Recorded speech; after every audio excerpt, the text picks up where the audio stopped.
Hello বন্ধুরা, তোমরা সবাই কেমন আছো? আশা করি সরি, আমি বলতেই কথা বলতে পারছি না, শরীরটাও খারাপ। আশা করি ভালো আছো, আমিও ভালো আছি। আর যা দেশের অবস্থা, ভালো থাকা যায় না। ঠিক আছে, আমরা খাচ্ছি বেঁচে থাকার জন্য। বেঁচে থাকতে হলে আনন্দও করতে হবে, খেতে হবে, জামা কাপড় পরতে হবে, সব করতে হবে। তার মাঝখানে সব জায়গাতে শুনছি একই কথা: ধর্ষণ, রেপ, ধর্ষণ, রেপ, ধর্ষণ, রেপ। আমাদের রাষ্ট্রটা পুরো ধর্ষণের জায়গায় পরিণত হয়েছে। মানে ধর্ষণের রাষ্ট্র, আমাদের রাষ্ট্রটা ধর্ষণের রাষ্ট্রতে পরিণত হয়েছে। এর থেকে বড় কি বলবো? সবাই জানো, আমার নতুন করে বলার কিছু নেই। এই যে বাচ্চা মেয়েটি দেখো, 9 বছর বয়স, জয়নগরে, অবস্থাটা বলো। তার মা বাবার কি অবস্থা? মানে বারবার আমি ধর ঘরে আছি, কাজ করছি একা একা, বারবার এই একই কথা মনে পড়ছে। যত ভাবছি ভোলার চেষ্টা করবো, মনে পড়ছে আর গা হাত পা শিউরে উঠছে। এখন খালি ভাবি, মেয়ে হয়ে জন্মেছি কেন, মেয়ে হয়ে জন্মেছি মানেই পাপ। বিশ্বাস করো, মানে এত কষ্ট হচ্ছে, তার মা বাবার কথা ভাবছিস আর মায়ের মানে বুকটা খালি হয়ে গেল।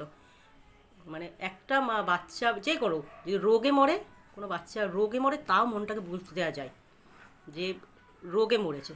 হয়তো কয়েক বছর কষ্ট হবে, মা তো কোনোদিন ভুলতে পারে না, সারা জীবনেও সন্তানের কষ্ট ভুলতে পারে না। রোগে মরলে তবুও মনটাকে বুঝতে দেওয়া যায় যে রোগে এটা হয়েছে। কিন্তু এটা মানে জল জ্যান্ত বাচ্চাকে মেরে ফেলা, ধর্ষণ করে মেরে ফেলা, জল জ্যান্ত। ক্লাস 4-এ পড়ে, 9 বছরের বাচ্চা, কী হয়েছে ওর? মানে কি ওর মধ্যে কি শরীরের গঠন হয়েছে কোনো? মানে এগুলো ভাবা যায়? এগুলো কিন্তু সত্যি, আমি পুরো অন ক্যামেরাতে বলছি, এগুলো কিন্তু আগেও ছিল না। আগে কিন্তু ছিল না। আমাদের বুদ্ধদেব যখন ছিল, বুদ্ধদেব বাবু, তখনও এরকম ছিল না। হয়তো পাবো দুটো তিনটে, হয়তো গুনে গুনে দুটো তিনটে পাবো, হয়তো গুনে গুনে। আর কোনো দিন কোনো, আমি তো যে এত বড় হয়েছি, কোনো বাচ্চা রেপ হয়েছে, ধর্ষণ হয়েছে, এটা কিন্তু শুনিনি, এটা কিন্তু শুনিনি। আমাদের মমতাদি আসার পরেই এগুলো হচ্ছে। আর আর কারো কারণ হচ্ছে অপরাধীদের কোনো শাস্তি হচ্ছে না, ওই কারণেই বেশি হচ্ছে।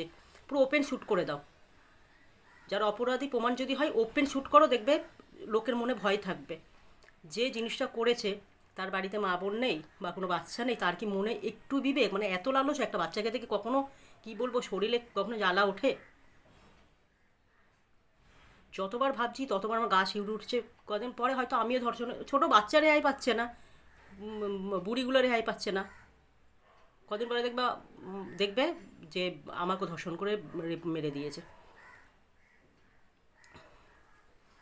মানে সেই মায়ের কি অবস্থা, তাহলে তোমরাই ভাবো। আমরা কোথায় বাস করছি সেটাই ভাবো। ধর্ষণের রাস্তায় বাস করছি। আমাদের মমতাদি আসার পরেই এগুলো চোখে আমরা দেখছি, নিজে চোখে, তাই বলছি। আর বলার সাহসও পাচ্ছি যে মমতাদি আসার পরেই কিন্তু রেপ ধর্ষণটাই বেশি হচ্ছে।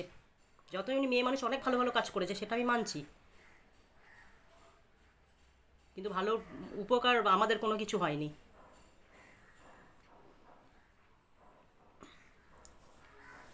আমার কিছু বলার নেই বন্ধুরা। মানে যতবার ভাবছি, যতবার কাজ করছি, তো করতে করতে না এই একটা কথাই মনে পড়ছে যে কোনো বাচ্চা টাচ্চা যদি অসুস্থ, রোগ হয়ে মরে, সেটা বোঝান দেয়া যায় মনটাকে। কিন্তু এইভাবে জলজ্যান্ত বাচ্চাটাকে এরকম অত্যাচার, এরকম ধর্ষণ করে মারা, মাথায় ভাবতে গেলেই ভাবি যে আমাদেরও বাড়িতে বাচ্চা আছে, সবসময় মানে ভয়ে ভয়ে থাকতে হয়। আর প্রত্যেক মাকে আমি বলতে চাই, কোনো অচেনা ব্যক্তি, নিজেরও লোক হোক, কাউকে এখন ভরসা, আর নিজের লোককে পাঠাবে সত্যি ভরসা করা যায় না। এখন কাউকে ভরসাই করতে পারা যায় না। কোনো অচেনা লোক কারোর সঙ্গে, মেয়েকে কখনো যদি বল লজেন্স কিনে দিচ্ছি, খাবার কিনে দিচ্ছি, কোনো সময় পাঠাবে না। খুব চেনাশোনা, খুব নিজের, একদম ঠিক আছে, কোনো অচেনা লোককে মেয়ের সঙ্গে, মেয়ে কখনো দোকানে এখানে ওখানে পাঠাবে না, বিশেষ করে বাচ্চা মেয়েদের। অনেক বলে চকলেট খাওয়াবো, আই দোকানে নিয়ে যাব, চিপস খাওয়াবো, তার ফাঁকে সর্বনাশ করে দেবে।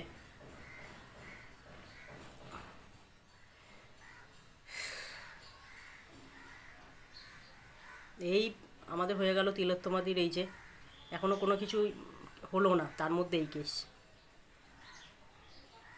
ওপেন শ্যুট করে, আমি যতদিন বেঁচে থাকবো, মানে আমি এটা দেখতে চাই যে যারা অপরাধী যেন দেখে মরতে পারি। ওপেন শ্যুট করে দাও। অত জেলের থাকবে, জেলের অন্ন ধ্বংস করার তো কোনো কারণ নেই। থাকলে তো তাকে খেতে দিতে হবে, 3 বেলা খাওয়ার কেন জোগাবে? ওপেন শ্যুট করো, গুলি করে দাও, নাহলে এমন কঠোরতম শাস্তি হোক, যারা অপরাধ করবে তা 10 বার চিন্তা করে যে এটা করার পরে আমার কি হবে। 10 বার চিন্তা যেন চোখে আমি দেখে মরতে পারি। আমার আমার হচ্ছে মানে মানে সব থেকে এটাই হচ্ছে চাওয়া, পৃথিবীর সবচেয়ে চাওয়া যদি হয়ে থাকে এখনকার দিনে। আমার তো আগে পশ্চিমবঙ্গ কত ভালো লাগতো, বেঁচে মনে হতো যে আর কটা দিন বাঁচবো, ঘুরবো ফিরবো, খুব ভালো লাগতো আমাদের পশ্চিমবঙ্গ। কিন্তু এখন এক ফোঁটা ভালো লাগে না, বিশ্বাস করে এক ফোঁটা ভালো লাগে না। মরে গেলেও আমার কোনো ইয়ে নেই, মরে গেলেও কোনো ইয়ে লাগে না, দুঃখ লাগবে না আমার। কেন এইসব আরও কী কী দিনে যা দেখছি, এর থেকে কী দেখবো আমি নিজেও জানি না। এর আগে মরে গেলে মনে হয় ভালো হবে, যেন চোখে দেখতে পায় যে অপরাধীদের এখন শ্যুট করে দিচ্ছে, নাহলে পুরো ওপেন লোক পাবলিকের সামনে ওই যে দেখাচ্ছে দেখছি, পুরো গলায় ফাঁসি দিয়ে একদম ঝুলিয়ে দাও, লাইফ পোস্টের সঙ্গে গা চিড়ে চিড়ে ওর বিচিট পাতা আর গুঁড়ো লঙ্কা দিয়ে দাও, এত টকবক করে ফোটে আমাদের গা, যেন কঠোরতম কঠোর শাস্তি হয়। তোমরা একবার খালি চোখ বুজে চিন্তা করো বাচ্চাটার মায়ের কী অবস্থা, বলো।